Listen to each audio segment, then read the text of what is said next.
Basahon naton ang Ezekiel kabanata 43 mga talata 10 hanggang 11. Ezekiel 43, 10-11. At ikaw, anak ng tao, ilarawan mo ang templo sa sambahayan ni Israel upang sila'y mahaya sa kanilang mga kasamaan at sukaton mo sa kanila ang plano kung sila'y mahaya sa lahat ng kanilang ginawa. Ipaalam sa kanila ang disenyo ng bahay, ang kayarian nito at ang mga labasan nito, ang mga pasukan nito, ang lahat ng disenyo nito, ang lahat ng mga batas nito at ang lahat ng mga kautusan nito. Isulat mo ito sa kanilang paningin upang masunod nila ang buong disenyo nito at ang lahat ng mga batas nito at maisagawa ang mga ito. Ito ang salitang Diyos. Amen. Ang pamagat, kung gusto mong isulat ang pamagat, iyon ang dahilan ng pagsusulat. Dahilan ng pagsulat sa Diyos. Ang dahilan kung bakit sinabi ng Diyos kay Ezekiel na isulat ito at sinasabi ng siping ito upang sila ay mahiya sa kanilang mga kasamaan, kaya ang pangunahing layunin ay para sa pagsisisi. At ito ay upang makahanap sila ng pag-asa sa disenyo at sa mga istruktura nito at lahat ng sukat. Ngunit kasama nito ang lahat ng mga batas at mga batas nito. Kaya sinasabi sa atin ng Diyos na sa templong ito ni Ezekiel at sa sulat na ito ni Ezekiel, matatagpuan natin ang mga batas ng Diyos. Sa madaling salita, kung ano ang gusto ng Diyos. Ano ang salita ng Diyos? Ano ang batas at mga tuntunon ani Diyos? At ano ang salita ng Diyos? Sa ganito, at kaya, aniya, at isulat mo ito sa kanilang paningin upang kanilang masunod ang buong anyo nito at ang lahat ng mga tuntunin nito at maisagawa ang mga iyon. Kaya ipinagdarasal ko na sana habang patuloy tayong nag-aaral sa aklat ng Ezekiel, naway hindi lamang nating ito ituring bilang isang pag-aaral o isa lamang aklat sa sirye ng pagkasaysayan ng pagtubos, kundi naway matagpuan natin ang nais ng Diyos at matuklasan ito, at hindi lamang ito matagpuan, kundi naway magawa natin ang mga ito. Upang matanggap natin ang mga pagpapala ni Jehovah Shammah, ang mga pagpapalang ipinangako sa templong ito at sa aklat ni Ezekiel. Amen? Kaya, una, isipin naton ang estruktura at nilalaman. Pareho ito sa ibinahagi ko noong nakaraang taon, pero sigurado akong hindi mo na maalala. Kaya, ligtas naman para sa akin na gawin ito, di ba?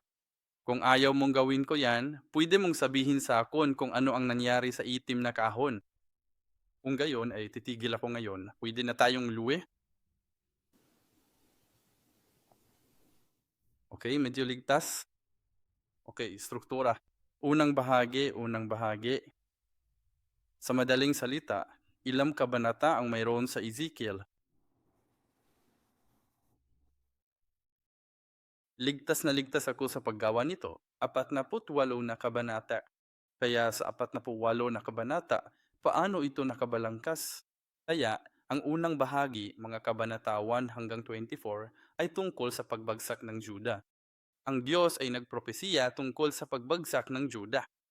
Ang bahagi dalawa ay kabanata 25 hanggang 32, ang paghuhukom ng Diyos sa mga bansa. Ang mga bansa. Sa Hebreo, ang ibig sabot ng mga bansa ay ang mga bansang hintil. Kaya ang paghuhukom ng Diyos sa mga bansang hintil. Bakit? At anong uri ng mga paghatol? At ang ikatlong bahagi ay ang Ezekiel 33 to 48 tungkol sa pagpapanumbalik ng kaluwalhati at ng bagong templo.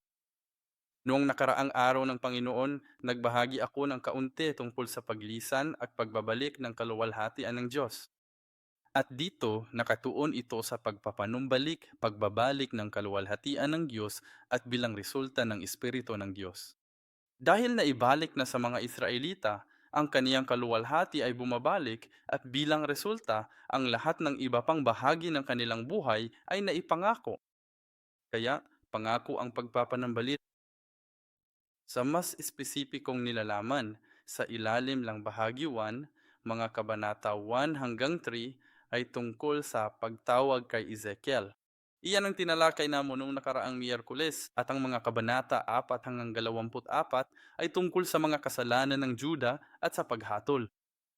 Kaya ang dahilan kung bakit winawasak o hinahayaan ng Diyos na mabihag ang bansa at hinahayaan din niyang masira maging ang templo. Sa ilalim ng bahagi dalawa, ang buong seksyon, buong bahagi, mga talata 25 hanggang 32 ay tungkol sa paghuhukom sa mga bansa, partikular na sa Amon, Moab, Seir, Edom, Pilisteo at Tiro, Sidon at Ehipto. At sa ilalim ng bahagi tatlo, mga kabanata 33 hanggang 39 ay tungkol sa 6 na pagbangon ng Juda. Pag-usapan natin iyan mayon. At ang mga kabanata 40 hanggang 48 ay tungkol sa dalawang pagbangon at sa bagong templo. Kaya magkakaroon nga 8 paggaling na ipinanako at ang bagong templo. At kaya, ayon sa kalikasan, ayon sa likas na ugali, aling bahagi ang mas gusto mong matutunan? Unang bahagi, ikalawang bahagi, ikatulong bahagi. Sa totoo lang, mas interesado akong matuto mag-aral ng ikatlong bahagi dahil tungkol ito sa paggaling. Medyo madilim at nakapanlulumo ang unang bahagig dahil itinuturo nito ang ating mga kasalanan tulad nitong nakaraang sermon noong araw ng Panginoon. At ang ikalawang bahagi ay tungkol sa aktwal na paghatol. Mas nakakatakot. Ngunit, yasa natin ang atang mga pag-asa sa 8 pagbangon, mga restorasyon at sa bagong templo. Kaya, mas partikular, kung titingnan natin ang mga nilalaman ng mga bahaging ito, ang unang bahagi ay tungkol sa pagbagsak at pagkawasak ng Juda 597 before Christ na siyang pangalawang pagpapatapon. Tama ba? Alam ng Diyos na ang Juda ay malilipol sa 586 BC, tama? At sa katunga o tuwid, sa Ezekiel Kabanata 4 hanggang 24, ang bahaging ito ay nagpropesiya na ang Juda ay tiyak na malilipol at ang mga tao ay dapat magsisi at manumbalik sa Diyos. Kaya ito ay bago ang pagkawasak. Ang Diyos ay nagpropesiya. Sinasabi sa kanilang Diyos, ang templo at ang lungsod ay wawasakin. At sa makatuwid, ang kailangan mong gawon ay bumalik at magsisi. Ang mga bulaang propeta noong panahong iyon ay nagpropesiya na ang bansa ay hindi kailanman babagsak. Sinasabi nila, ito ang bansa ng Diyos. Ano kaya ito mahuhulog? Mas gusto ng mga tao na makinig sa mga bulaang propeta. Sino ang dakilang bulaang propeta? Naasan ang dakilang bulaang propeta? Ang dakilang bulaang propeta ay nasa akin. Isang bagay na pinipiling marinig, ang gusto kong marinig. Inutusan ng Diyos si Ezekiel na manghula sa pamamagitan ng mga kakaibang kilos, mga gawaing propetiko. Ezekiel Kabanata 4 at 5, at gayon din ang Ezekiel Kabanata 22, talata 15. Pangangalating kita sa mga bansa, at ikakalat kita sa lupain, at aalisin ko ang iyong karumihan. Kapitulo 24, versikulo 2 Isulti sa balay sa Israel, mao kini ang giingon sa Ginoong Dios. Tanawa, hugawan ko ang akong balaang dapit, ang garbo sa inyong kusog, ang gipinguha sa inyong mga mata, ug ang gihigugma sa inyong kalag, ug ang inyong mga anak nga lalaki ug babae nga inyong gibilin, mga pukan pinaagi sa espada. Bahagi 2, paghukom sa mga bansa. Mas bibilisan ko ng kaunti dahil may ilan pang nilalaman na tatalakayin sa bandang huli sa ikatulong bahagi. Bakit sila hinahatulan? Ang mga bansang hintel? Una, dahil nagalak sila nang mawasak ang Israel. Kita ninyo, ginagamit ang Diyos ang Babylonia at ang lahat ng iba pang mga bansang hintil upang sirain at parusahan ang kanyang bayan. Pero nasaan ang tunay niyang pag-ibig? Yung pinaparusahan o yung ginagamit niya para magparusa? Yung pinaparusahan, naalala ko, Sinasabi ko sa mga anak ko, ang dahilan kung bakit ko kayo pinaparusahan ay dahil mahal ko kayo. Ang pariralang ito hindi kailanman maintindihan ng mga bata. Naalala mo pa ba nung bata ka pa na pinaparusahan ka ng mga magulang mo? Hindi kailanman maintindihan na, kung mahal mo talaga ako, hindi mo dapat ako parusahan. Kung mahal mo talaga ako, dapat maramdaman mo ang sakit na pinagdaanan ko. Ramdam ko habang inilalagay mo ang pamalo sa katawan ko. Pero nang maging magulang na kami, napagtanto kong mahalaga pala sa akon ang mga ito. Nainis ako. Pinaparusahan ko siya. Inagalitan ko sila dahil nagmamalasakit ako sa kanila. Dahil inisip ko ang kanilang kinabukasan. Kaya't pinarusahan ng Diyos ang Israel. Ngunit ginagamit ng Diyos ang ilan sa mga bansang hentil na ito upang gawin iyon bilang isang tungkod. Gayunpaman, walang nararamdaman ang Diyos tungkol sa tungkod na ito. Sa totoo lang, ang tungkod na ito ay isang bagay na gagamiton at itatapon sa apoy. Kaya, mas gustuhon mo bang ikaw ang pinaparusahan o ikaw ang pamalo na ginagamit para parusahan ng isang tao? Napakahirap saguton na tanong. Ayaw mong sabihing, ayaw kong maparusahan. Ngunit huwag tayong gamitin upang parusahan ang bayan ng Diyos.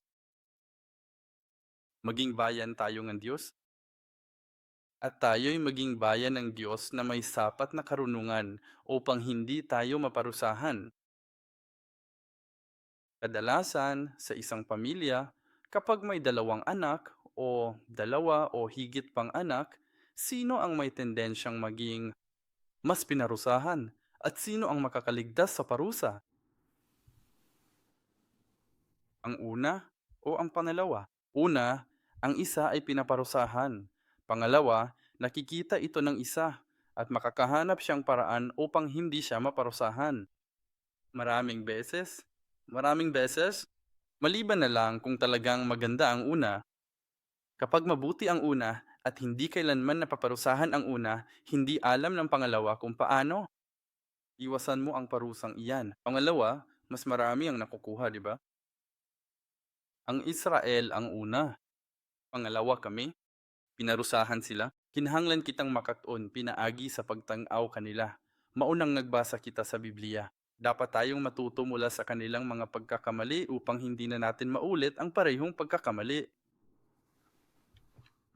Ezekiel 25:6-7.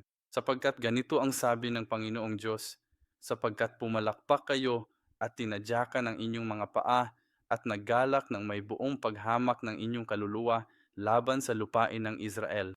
Kaya't narito, iniunat ko ang akong kamay laban sa iyo at ibibigay kita bilang samsam sa mga bansa at ihihiwalay kita sa mga bayan at lilipulin kita sa lupain at aking lilipulin ka. Sa gayon, makikilala ninyo na ako ang Panginoon. Dahil sila ang pangalawang dahilan kung bakit winawasak at pinaparusahan ang Diyos ang mga bansang ito, winawasak ang mga bansang ito ay dahil sila ay mayabang at palalo. Sa Ezekiel, sila talaga ay kumakatawan sa iba pang mga tauhan tulad ni Satanas, ang Diablo, sa iba't ibang paraan.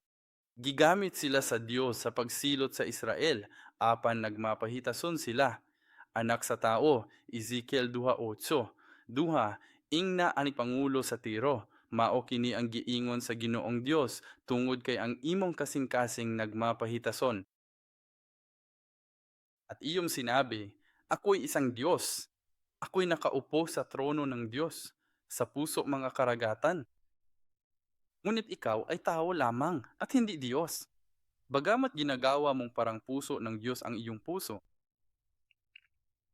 itinaas nila ang kanilang mga sarili at itinaas ang kanilang mga sarili at naging mapagmataas hanggang sa puntong inakala o tiningnan na nila ang kanilang mga sarili. Sa antas ng Diyos,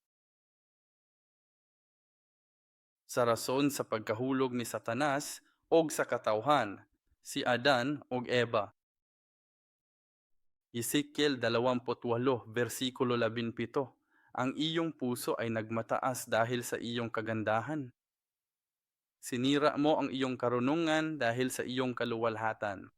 Inihagis kita sa lupa, inilagay kita sa harap ng mga hari upang makita kanila, 29, magsalita at magsabi, Ezekiel 29:15, 31:10.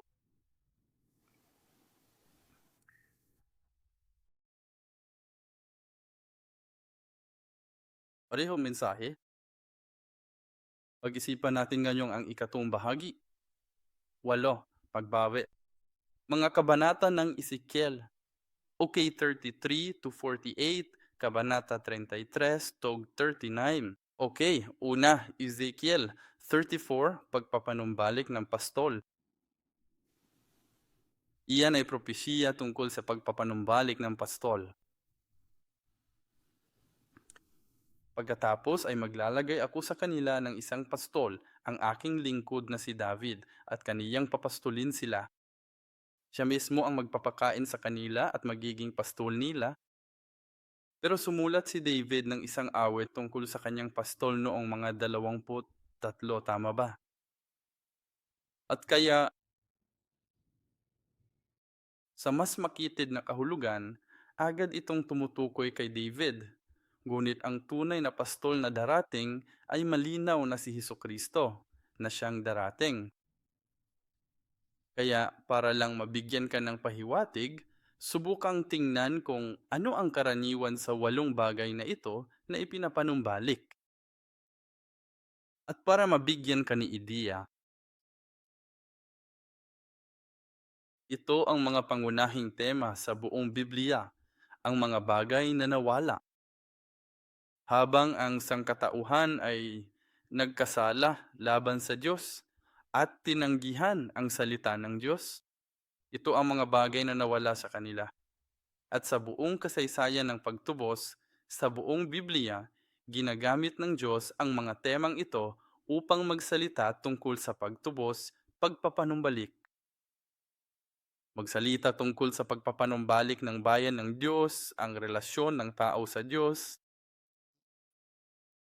Panahon nga isang pastol, si David, ngunit sa huli ay ipinopropesiya ang pagdato ni Jesus. Ezekiel 36, versikulo 10, Pararamihin ko ang mga tao sa inyo, ang buong sambahayan ni Israel, lahat ng ito, at ang mga lungsod ay tatahanan, at ang mga gibang lugar ay muling itatayo. Naku, pasensya na, pinag-usapan nito ang pagpapanumbalik ng lupain. Ezekiel 35, 1-36, 15, Pagpapanumbalik ng lupain. Pararamhin ko at ibibigay ko sa inyo ang sambahayan ni Israel, at ang mga lungsod ay tatahanan, at ang mga sirang lugar ay muling itatayo. Kaya sa buong Biblia, nangangako ang Diyos na ibabalik ang lupain sa Israel. Isa sa mga pangunahing pangako, mahalagang pangakong ginawa ng Diyos kay Abraham. Pangatlo ay ang pagpapanumbalik ng Espiritu. Ilatagay ko ang aking espiritu sa loob ninyo at palalakarin ko kayo ayon sa aking mga tuntunin. At inyong iingatan na sundin ang aking mga palatuntunan. Kita nyo, may malapit na kaugnayan ang pagtanggap sa espiritu at ang paglakad sa kaniyang salita. Pag-unawa sa salita at pamumuhay ayon dito. Kailangan nating matanggap ang espiritong iyan. Pang-apat, ang pagpapanumbalik ng mga tao. Kabanata 37, mga talata 1-14. Babasahin natin ang versikulo 10. Kaya't ako'y nanghula ayon sa iniutos niya sa akon, at ang hininga ay pumasok sa kanila, at sila'y nabuhay, at tumayo sa kanilang mga paa, isang napakalaking hukbo. Ang Kabanata 37 ay tungkol sa mga tuyong buto na nabuhay muli habang ibinabalik ng Diyos ang kanyang hininga sa mga hito. Pagpapanamuli ng pipan. Ezekiel, Kabanata 37, mga bersikulo 15-28. Pagpapanumbalik ng tipan. Makikipagtipan ako sa kanila ng kapayapaan. Ito ay magiging isang walang hanggang tipan sa kanila. At aking ilalagay sila at paramhihin sila, at itatag ko ang akong santuaryo sa gitna nila magpakailanman.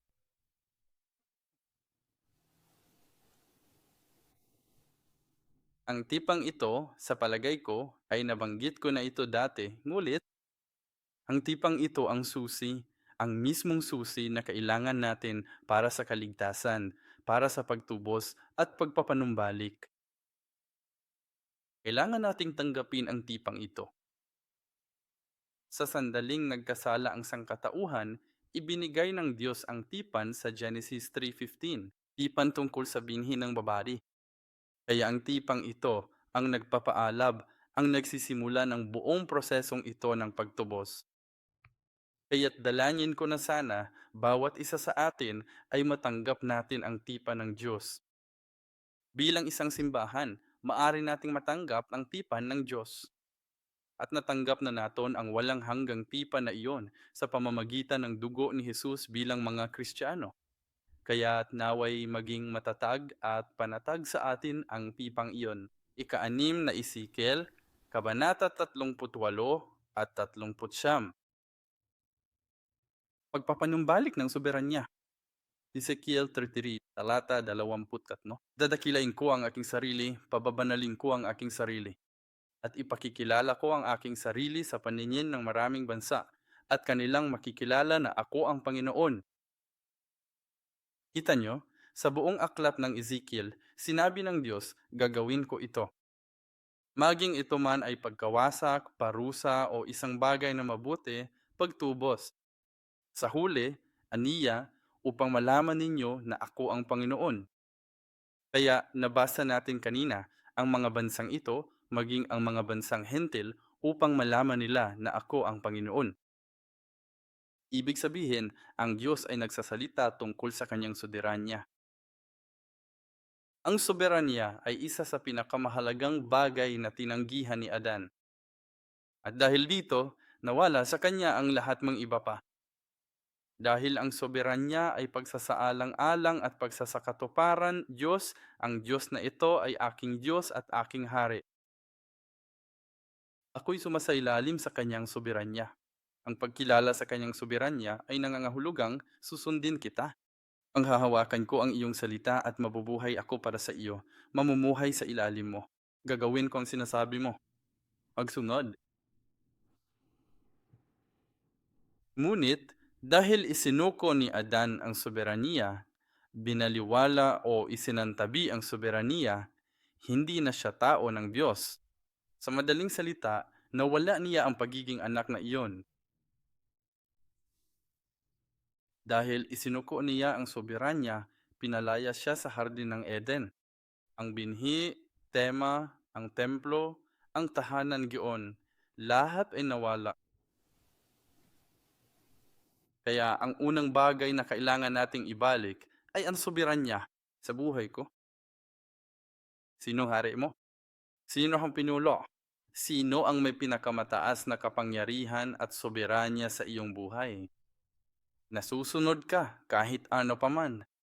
Kailangan nating taglain ang ganap na kapangyarihan, ang soberanya sa atong buhay, upang maging maayos ang atong buhay, upang magkaroon tayong tiyak at malinaw na layunin at mitihin sa atong buhay. At upang tayo upang ang Diyos ang humalili at magpanumbalik ng lahat ng iba pa sa aton. Ikapito, pagpapanumbalik ng templo. Ang pagpapanumbalik ng templo ay parang pagpapanumbalik ng hardin ng Eden. Pagpapanumbalik ng lugar kung saan tayo maaring makipagkita sa Diyos, manirahan kasama ang Diyos, at lumakad kasama ang Diyos. Mga Kabanata 40 to 46, babasahin na to ang 43, talata 5. At itinaas ako ng Espiritu at dinala ako sa pinakaloob na patio.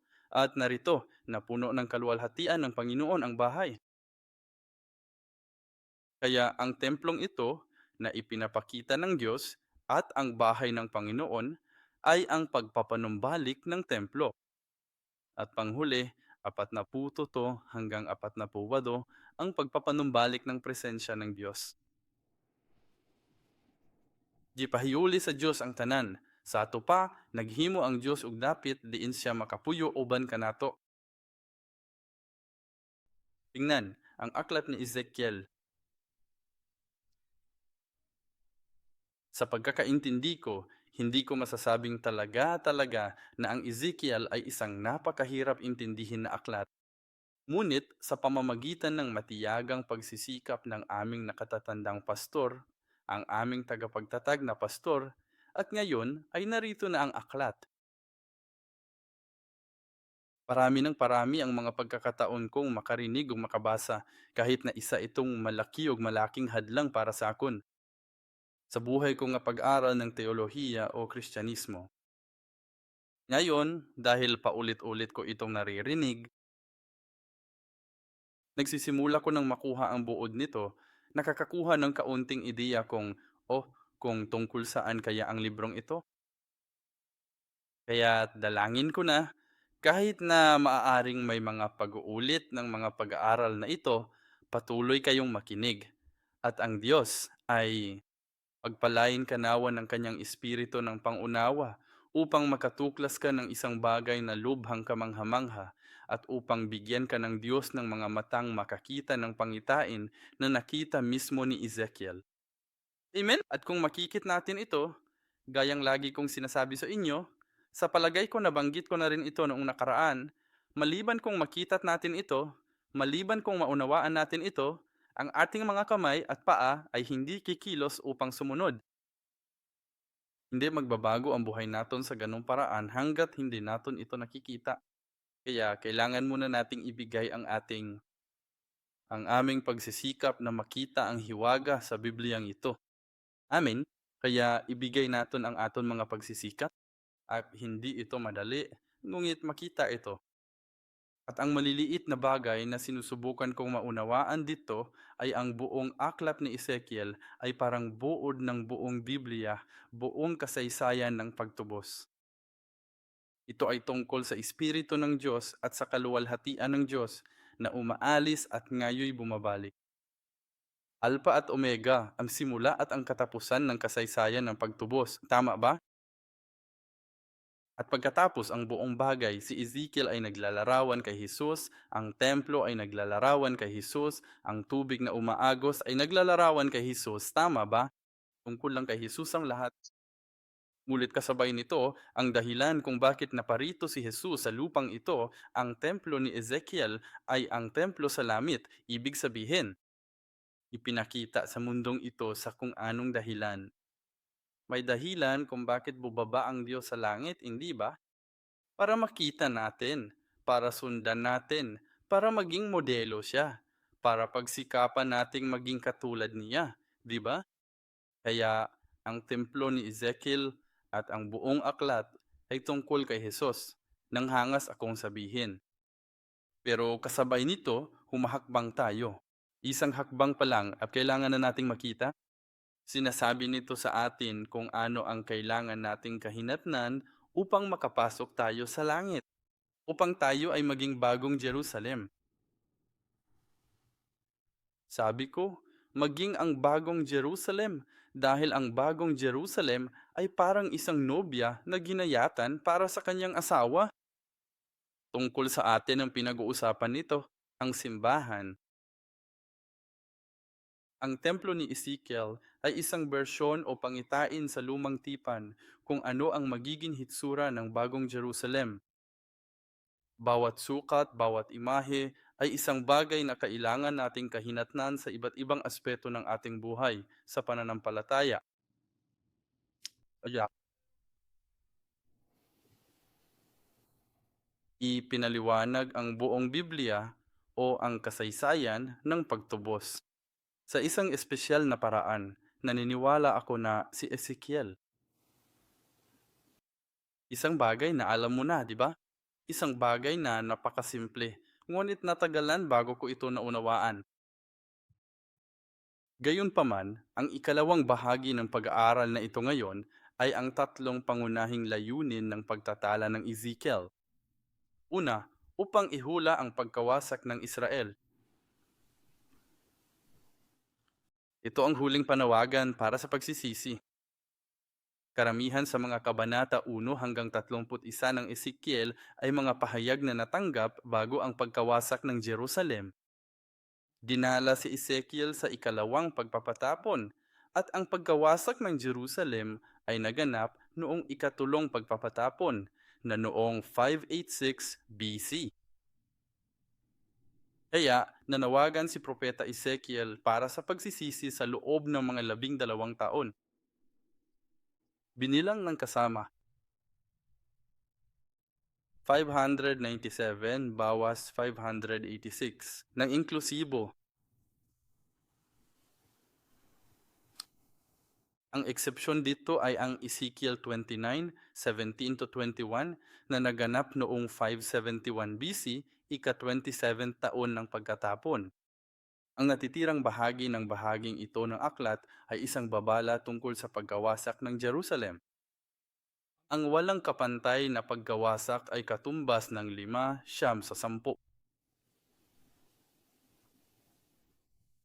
Pangalawa, ito ay tungkol sa pangangalati ng Juda sa ikalawang hari sa ika-25, 7, kabanata 12 o 13. Ito ay inihula mga 6 na taon bago ang pangyayari.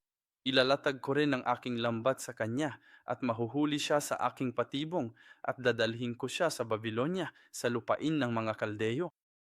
Ngunit hindi niya ito makita, bagamat mamamatay siya roon.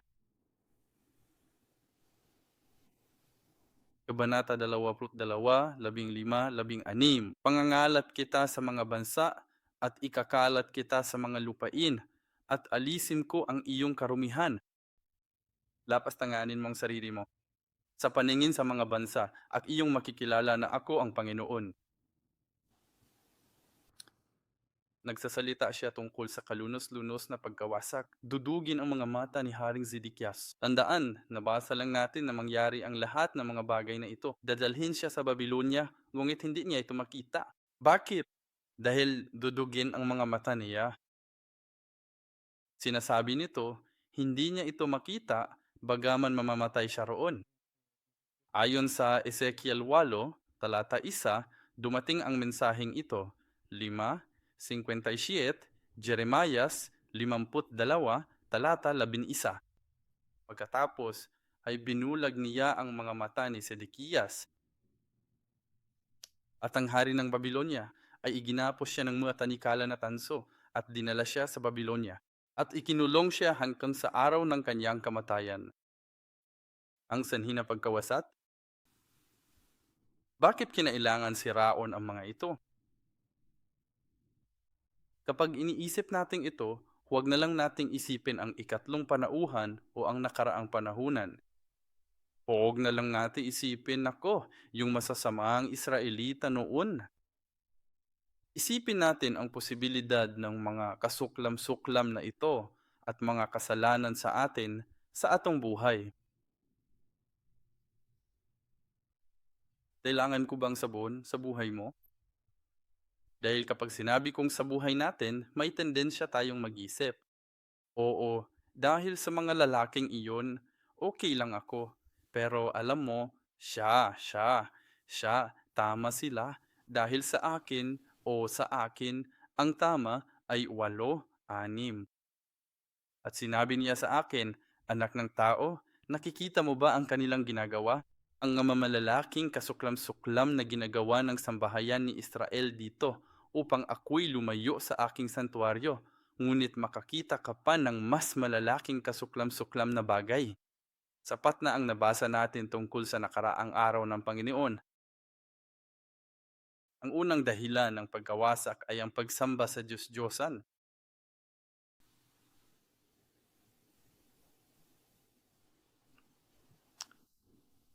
Maari mo lamang tukuyon o isulat ang mga siping ito. Siya nga pala, pupunta tayo sa pag-aralan ang halos parehong material tuwing linggo sa oras ng pag-aaral ng Biblia sa hapon. At ito ay magiging mga pag-aaral sa Bible Academy. At sa pagkakataong ito, magsisimula tayo sa mga ikalawang linggo ng Marso, malamang. Pero sa pagkakataong ito, ang mga sertipiko at medalya ay ibibigay mula sa pangunahing simbahan. Kung dadalo ka nang hindi lumiban ng higit sa 2 beses at makapasa sa pagsusulit.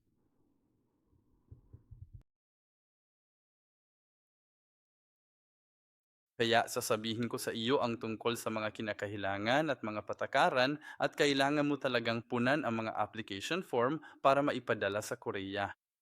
At iba pa, at magbayad pa ng maliit na bayad. Pero maitatala mo ang pangalan mo sa aklat ng Bible Academy, Korea Main Church Bible Academy. Sapat na ba ang insentibo na iyon? Paano ito naugnay sa idolatriya rito? Kaya isa sa mga pangunahing dahilan ng pagkawasak ay ang idolatriya. Ezekiel 6:9, Ezekiel 7:20. Binago nila ang kagandahan ng kaniyang mga palamuti tungo sa pagmamalaki. Ginawa nila itong mga larawan ng kanilang mga kasuklam-suklam na butang at mga kasuklam-suklam na butang. Kaya't gagawin ko itong isang kasuklam-suklam na bagay para sa kanila. Ang pangalawang dahilan ng pagkawasak ay imoralidad, pagpapatutot. Ezekiel 23, versikulo 35. Kaya't ganito ang sabi ng Panginoong Diyos, sapagkat ako'y iyong nilimot at itinakwil mo, kaya't pasanin mo ngayon ang parusa ng iyong kahalayan at ng iyong mga pagpapatutot. Ang totoo, pagkatapos ng panahon ni Jesus, ang pagpapatutot na ito ay naging isang bagay na sa panahon ng lumang tipan, kailangan mong aktwal na pisikal na makilahok sa kasalanan upang mahatulan. Ngayon, pagkatapos ng panahon ni Jesus, nasa puso rin ito. Ngayon, sinabi mo bang mas gusto mo ang bagong tipan dahil mas madali ito at mas mabait si Jesus? Mas pinahirapan pa nga ni Jesus na sundin ang batas. Sinabi niya na nakagawa ka ng kasalanang pagpatay kung napupuot ka sa iyong kapatid.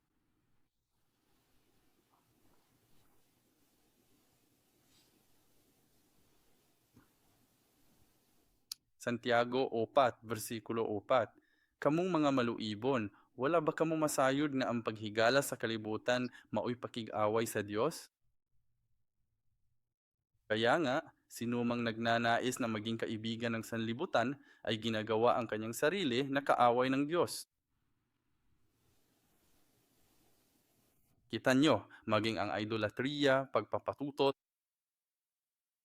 pinag-aralan namin ng Aklat 7, ang 10 utos. At ang una, 2 utos na una, 3 utos ang tungkol dito, hindi lamang sa pagpapatutot, ay alin ang aling batas mula sa 10.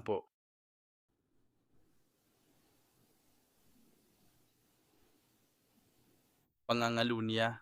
Ang panglima ay tungkol sa paggalang sa iyong mga magulang. Anim ay humigit kumulang, pagpatay. Ang ikapito ay tungkol sa pangangalunya, tama ba?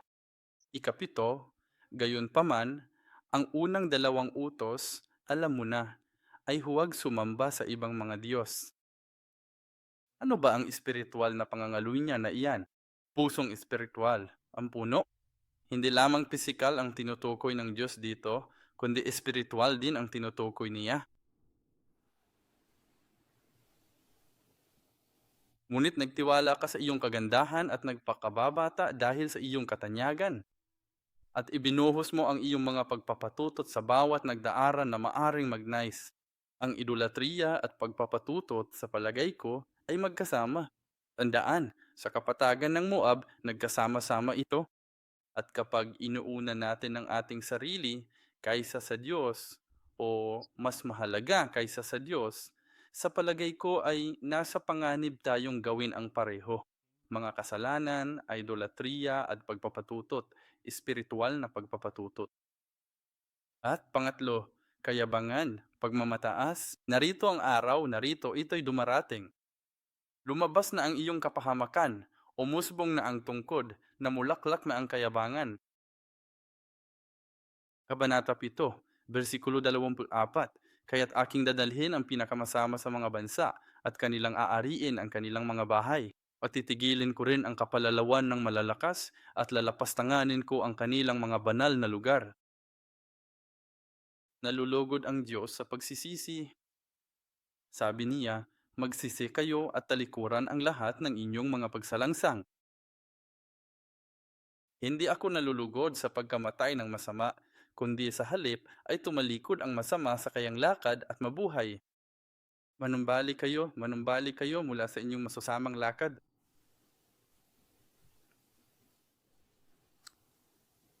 Pangalawa, upang magpropesiya tungkol sa pagpapanumbalik ng Israel sa hinaharap at ihatid ang mensahe ng pag-asa. Ang unang dahilan ng pagsulat nito ay upang makapagsisi ang kaniyang bayan at ang mga nagsisisi ay magkakaroon ng pag-asa. Tandaan nato ng ekwasyon ngayon. Ang mga nagsisisi ay magkakaroon ng pag-asa. Kung ang buhay mo ay walang pag-asa, sikapin mong magsisi. Naniniwala ako na gagawin ng Diyos. Buksan mo ang aming mga mata sa mas dakilang pag-asa na inihanda niya para sa amin. Kita mo, kahit hanggang dito, parang parang walang awa ang Diyos. Tila ang Diyos ay labis na nagagalit at labis na nagagalit. Gayunpaman, Ezekiel, ang buong aklat ng Ezekiel ay liham ng pag-ibig ng Diyos. Naay isang Diyos na magbigay nga pag-asa at ibigay ito. Isang kahangahanang templo para sa mga tao. Bakit ipapakita ang Diyos ang makalangit na templong iyon sa kanyang bayan? Parang sinasabi niya, parang lalaking ikakasal sa babaeng ikakasal na ito ang bahay na titirahan naming magkasama. Mahal na mahal pa rin niya ang kaniyang mga tao, kahit na sila ay marurumi at puno ng lahat ng uri ng kasalanan. Ang sabi ng Diyos, lumingon ka pabalik. Kung gayon, magkakaroon ako ng magandang bahay na ito kung saan tayo ay maaaring tumira ng magkasama. Kaya naman, kahit ano pa man ang ating mga kasalanan, naway makahanap tayo ng pag-asa na mahal pa rin tayo ng Diyos. Kahit hindi ko siya ganoon kamahal, sa totoo lang, mahal pa rin tayo ng Diyos. Mahal ka pa rin ng Diyos?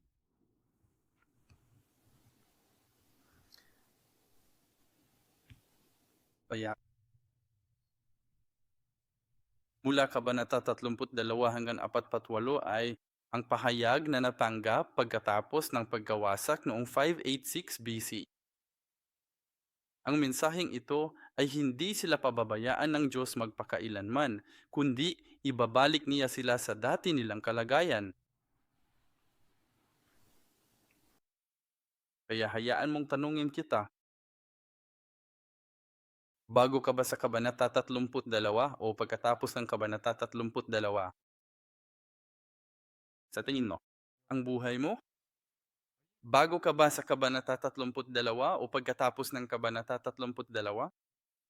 Ibig sabihin, ikaw ba ay naroon bago pa man maganap ang kaparusahan o ikaw ang naghahabol?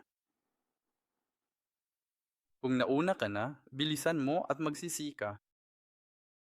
Kung gayon ay maiwasan mo ang pagkawasak na iyon. Kung ang hinahangad mo, kung sa tingin mo ay naganap na ang pagkawasak, magsisisi ka pa rin. Pero tandaan, magkaroon na pag-asa. Ang mensahe ay hindi ka pababayaan ng Diyos magpakailanman, kundi ibabalik ka niya sa dati mong kalagayan. Ezekiel 32:1, ng ikalabing-dalaong taon ng ikalabing-dalawang buwan ng unang araw ng buwan, ang salita ng Panginoon ay dumating sa akin na nagsasabi, mula nang siya ay ipinatapon, 597, ito ay 585. 12 taon ang lumipas, ayon sa kalendaryong nakabatay sa tissue, ito ay 1 taon na pagkatapos ng paggawasak. Tiyak na kayang ibalik tayo ng Diyos, kahit na pakiramdam natin ay wala ng punto ng pagbabalik at wala ng posibilidad ng pagpapanumbalik. Ipinakita niya ang paghahayag ng mga tuyong buto sa Ezekiel 37. Okay, Ezekiel 37. Ang mga butong ito ay ang buong sambahayan ng Israel. Ang aming mga buto ay natuyo. at ang aming pag-asa ay nawala. Babasahin ko lang ang mga bahaging nakabold at may salungguhit. Bubuksan ko ang inyong mga libingan at pababangonon ko kayo mula sa inyong mga libingan. Dalhin ko kayo sa lupain ng Israel. Kung magkakayo'y malalaman ninyo na ako ang Panginoon pagka binuksan ko na ang inyong mga libingan. Ilalagay kita sa sarili mong lupain. Kung magkagayo, inyong malalaman na akong Panginoon ang nagsalita at gumawa nito, sabi ng Panginoon. 37 versikulo 21. Sabihin mo sa kanila, ganito ang sabi ng Panginoong Diyos, narito, aking kukunin ang mga anak ni Israel mula sa mga bansang kinapinaroonan at aking pipisanin sila mula sa lahat ng dako at dadalhin ko sila sa kanilang sariling lupain. Pangatlo, upang ipaalam sa kilana na mayroong isang bagong templo ng kawalang hanggan. Ang ikatulong dahilan kung bakit sinabi ng Diyos kay Ezekiel na isulat ito ay ang pag-asa ng Diyos na makatanggap muli ng buhay at makabalik sa kanilang sariling lupain ang kaharian ng langit kapag natanggap na nila ang Espiritu ng Ama. Ang pag-asa na makapasok sa bagong templo ng kawalang hanggan. Ito rin ang konklusyon ng buong Biblia. Kaya nga, ang aklat ni Ezekiel ay isang buod o representasyon ng buong aklat ng Biblia. Ang lugar ni Jehovah Shammah, pangako niya. 3 pinto sa bawat isa sa 4 na gilid, mga pangalan ng 12 tribo sa mga ito. Ezekiel 48:31 hanggang 35.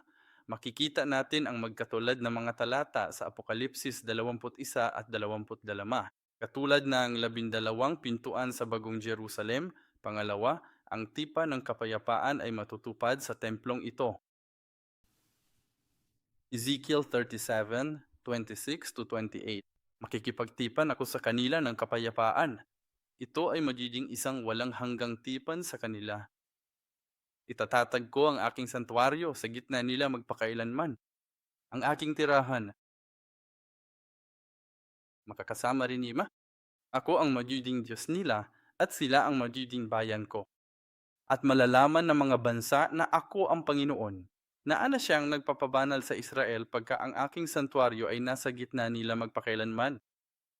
Kita mo, kapag sinabi nating Jehovah Shammah, naraon ang Panginoon.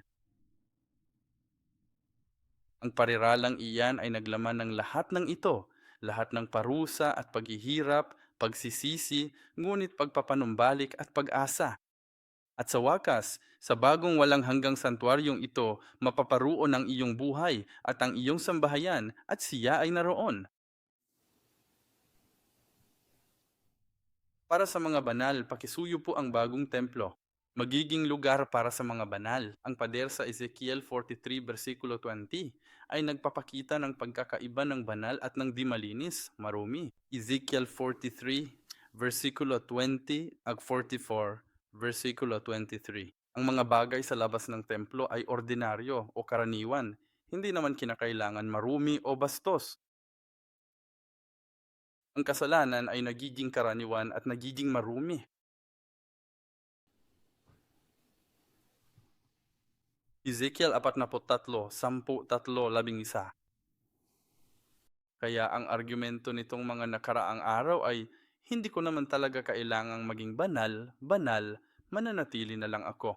Karaniwan kayo. Pero karaniwan, ang mga karaniwang bagay ay nauukol sa labas ng templo, naintindihan mo? At pagdating ng panahon, ang mga karaniwang bagay ay magiging marumi. Hindi na gumagana ang medium.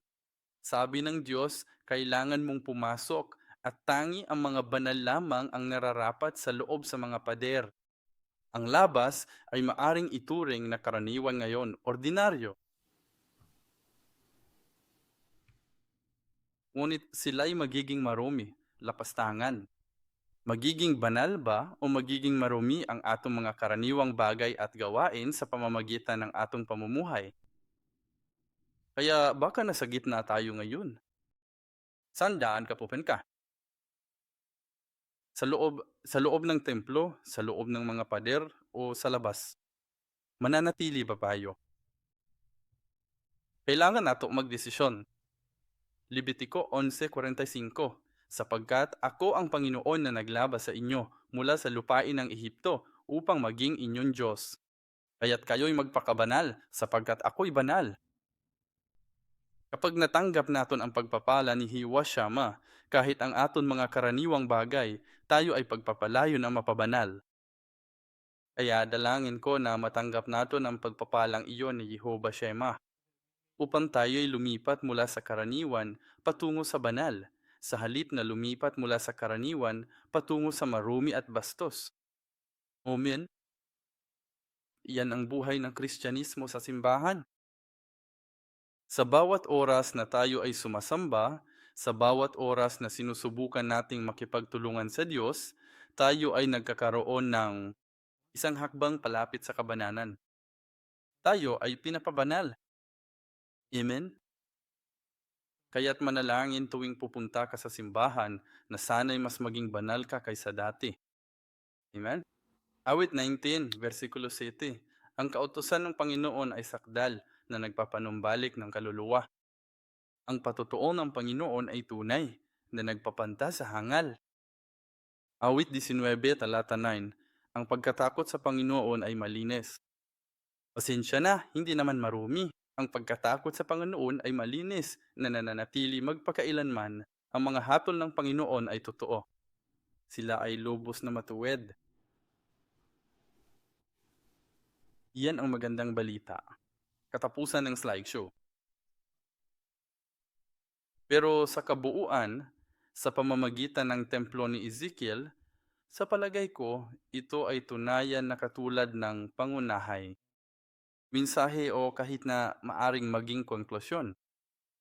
Matapos basahin ang 48 nga kabanata ng Ezekiel, naniniwala akong nais ng Diyos na buksan ang langit upang ipakita sa atin kung ano ang nasa langit. Ganon nga ang ginawa niya kay Ezekiel. Kaya habang pinag-aaralan natin ang mga pag-aaral na ito, manalangin po kayo sa inyong puso, sa inyong isipan, o sa tuwing kayo ay magsisimba, buksan ng Diyos ang kalangitan para sa akin. Kaya nakikita ko kung ano ang nasa itaas. Para makakonekta ako sa makalangit na bagay na iyon sa makalangit na templo. Kaya ang buhay ko, hindi lamang magiging isang ordinaryong buhay sa mundong ito, kundi isang bagay na konektado roon sa itaas. Isang bagay na nakikita ko. Alam mo, maaring pareho lang ang buhay, pero magiging buhay na makalangit, naging buhay na makalangit. Humihingi ako ng paumanhin sa hindi ko magawa. Ipapaliwanag pa natin ito. Ngulit, mayroong isang dakila at makalangit na kayamanan na nais niyang buksan sa bawat isa sa atin. Kaya't dalangin ko na ang Diyos ay mangusap sa atin at sa inyo ng paisa-isa upang makita natin ang katotohanan at ang kayamanang iyon. Amen. Manalangin tayo. Ama naming nasa langit, nagpapasalamat kami sa pagbubukas mo ng kalangitan upang ipakita sa amon ang iyong dakilang misteryo, upang ipakita at tulungan kaming maunawaan kung ano ang gusto mong gawin habang buhay ang ating buhay at sa nalalabing bahagi ng panahong ito. Ama, dalangin namon na bigyan mo kaming diwa ng pangunawa. Tulungan mo kaming makakita tulad ng nakita ni Ezekiel. Ang mga pangitain, tulungan mo kaming maunawaan sa pamamagitan ng Biblia, sa pamamagitan ng aklat ni Ezekiel, ang kahangahangang pangitain na ipinakita mo kay Ezekiel. Ama, buksan mo po ang aming mga puso at buksan mo po ang mga bintana ng langit para lubos naming maintindihan ang nais mong iparating sa amin. Ama, huwag nawa kaming limitahan lamang sa mundong ito, sa aming pisikal na nakikita, sa aming nahihipo at nararanasan. Pero tulungan mo talaga kami. Espiritual na pakikipag-ugnayan sa mga bagay na makalangit upang hindi tayo matakot sa mundong naroon, ang espiritual na mundo. Upang hindi tayo malimitahan sa iilang taon lamang na ating nabubuhay dito sa mundo, kundi upang magkaroon tayo ng mas malaking pag-asa sa panahong walang hanggan.